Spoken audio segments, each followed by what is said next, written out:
It may have come as a shock when you were diagnosed with diabetes during your pregnancy, but actually it doesn't need to be scary. Yes, it's super common. Up to 16% of women in the UK will develop it, and in fact, within the last 2 decades, diagnosis of gestational diabetes has increased by more than 30% worldwide. But that also means we know lots about this condition, and I'm here to help to break it down for you. I'm Dr. Brooke Vandermolen, an obstetrics and gynecology doctor, and in this video we will cover more about what diabetes in pregnancy actually is, and some helpful practical tips for each stage of your pregnancy and beyond. Gestational diabetes is important to be aware of, but it is something that we can actually manage and significantly reduce the risks or even prevent it from recurring in future pregnancy. So what are the types? Well, the most common type is called gestational diabetes mellitus, or GDM. It's a form of diabetes that develops during pregnancy and usually resolves after birth. Then we have pre-existing diabetes, which includes both type 1 and type 2 diabetes. So if someone already has diabetes before they become pregnant, it falls into this category. Now, let's think about what it actually is. So what's insulin? Insulin is a hormone that is produced by cells in the pancreas. So after you have a meal, carbohydrates are broken down into sugar. Insulin then acts on the cell receptors and helps them to store extra sugar to be used at a later time. So let's think about how gestational diabetes develops. Well, during the 3rd trimester of pregnancy, hormones that are released, such as estrogen, cortisol, and lactogen, can easily block insulin. This is called insulin resistance, where the glucose is unable to enter your body's cells. The body, in turn, produces more insulin to compensate. However, if there's not enough insulin or there's not a good enough response to that hormone, it means that the extra glucose stays in the blood and increases sugar levels. And that's where diabetes develops. So who's at risk? Well, you're probably watching this video because you already have GDM or you've had it before. But just in case you're wondering why, the exact reasons it develops is uncertain, but there is likely to be a genetic component. There's also some risk factors that can increase the chance of developing GDM. So it's more likely depending on your BMI, or if you've had GDM before, or if other people in your family have diabetes of any type. So on the screen, you can see some of the risk factors for GDM. Now, how do we pick it up? Well, this is going to be different in different hospitals and different places in the world, depending on where you're watching from. But in the UK currently, if you fall into an at-risk group, your doctor or your midwife will usually request an oral GTT when you hit around 28 weeks, potentially earlier if you're even at higher risk of developing GDM. Although we use this test to diagnose GDM, it's less accurate after around 34 to 36 weeks of pregnancy. So sometimes we use a different way to diagnose GDM, which is by getting you to monitor your own sugars at home. What does an oral glucose tolerance test involve? Well, this means you have to have a fasting blood test, so you don't have anything to eat or drink in the morning, and you get a blood test when you arrive in the hospital. You're given a sugary drink, and then you repeat that blood test 2 hours later. So we confirm gestational diabetes depending on the levels of the sugar in your blood. So if the fasting result was more than 5.6, or the 2-hour result was more than 7.8, what happens next? Well, you'll usually be given some extra antenatal clinic appointments if you're diagnosed with GDM. You'll be seen by a specialist team at your appointments, and these include an obstetrician. You might get to see a specialist diabetic nurse or midwife, a dietitian, and potentially an endocrinologist as well.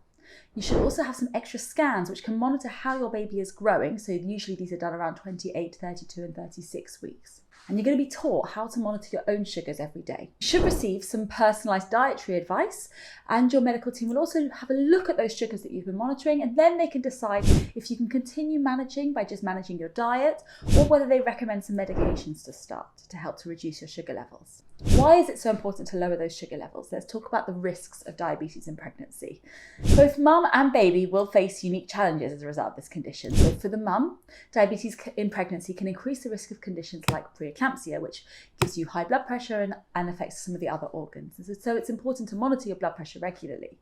1 in 5 people with GDM will need to begin medication to help manage their diabetes, and that might come in the form of a tablet like metformin or injections like insulin. Your doctor or your midwife may also recommend delivery earlier than you might have expected it, potentially with an induction of labour or a cesarean, and this will depend on your sugar levels and how baby's growing, and we'll come back to that in a minute. So it might be scary initially, but you will be advised of the risk that diabetes in pregnancy poses for your baby. And while this can feel overwhelming, I want to reframe these concerns as empowering, because being aware and informed of these risks means we can be proactive. We can take steps to minimise them where possible. So those risks include fetal macrosomia, because extra sugar is passed from the mother's blood to the baby. The baby's got to produce its own insulin to produce that, and insulin is a growth hormone, so that can lead to a larger than typical baby. You can also have the opposite, so a growth restricted baby, and this is because high blood sugars can affect the placenta, which results in placental insufficiency. pregnancy, so impacting the blood flow to the baby.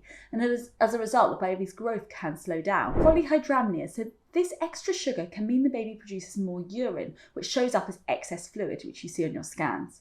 There's also an increased risk of stillbirth, which is rare but can occur due to placental insufficiency. Another rare complication is shoulder dystocia, and that can occur during vaginal delivery. The risk is around 1 in 200 people with diabetes in pregnancy have this problem where the shoulders get stuck after the baby's head is delivered, and that requires intervention to release them.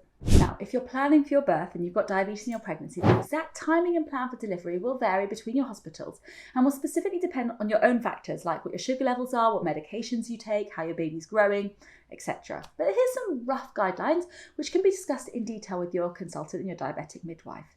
So if you're taking insulin, we may aim for delivery around 38 weeks. If you're on just metformin, you may aim around 39 weeks. And if you're managing your diabetes with just your diet alone, we may wait until you're around 41 weeks to help to encourage the delivery of your baby. Now, you might also be advised to have an elective cesarean, and this is also based on maybe your own wishes or if you've had a previous cesarean section or other risk factors that are going on for you. During your labour and birth, we'll be advising you to continue to check your blood sugars continuously, and sometimes a drip that contains insulin and glucose may be started during labour to help tighten those levels of control. Here's some top tips for helping you to manage your sugar levels. With diabetes in pregnancy, it's very important. Most likely, your diabetic midwife will suggest that you check your readings before breakfast and an hour after breakfast, lunch and dinner. They'll also provide you with a glucometer machine. So to get the best result, it's always best to wash your hands before you check your blood sugar reading.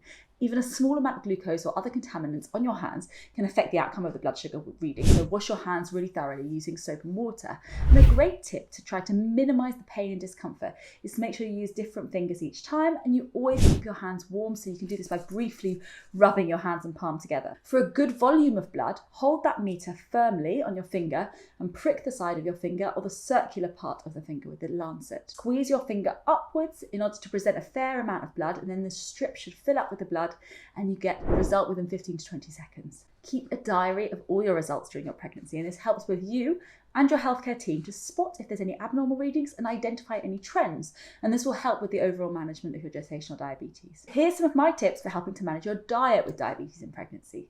First up, focus on having healthy carbs. Divide your plate into 3 with more vegetables and protein and a good amount of low GI carbohydrates. So you don't need to cut out your carbs entirely due to high blood sugar levels, because you do need a good amount of carbohydrates to give you energy, and this is vital for the growth of the baby. So we can understand, what do we mean by low GI carbohydrates? Well, high GI are ones that are broken down very quickly by the body, and they give you a more rapid increase in the blood sugar levels.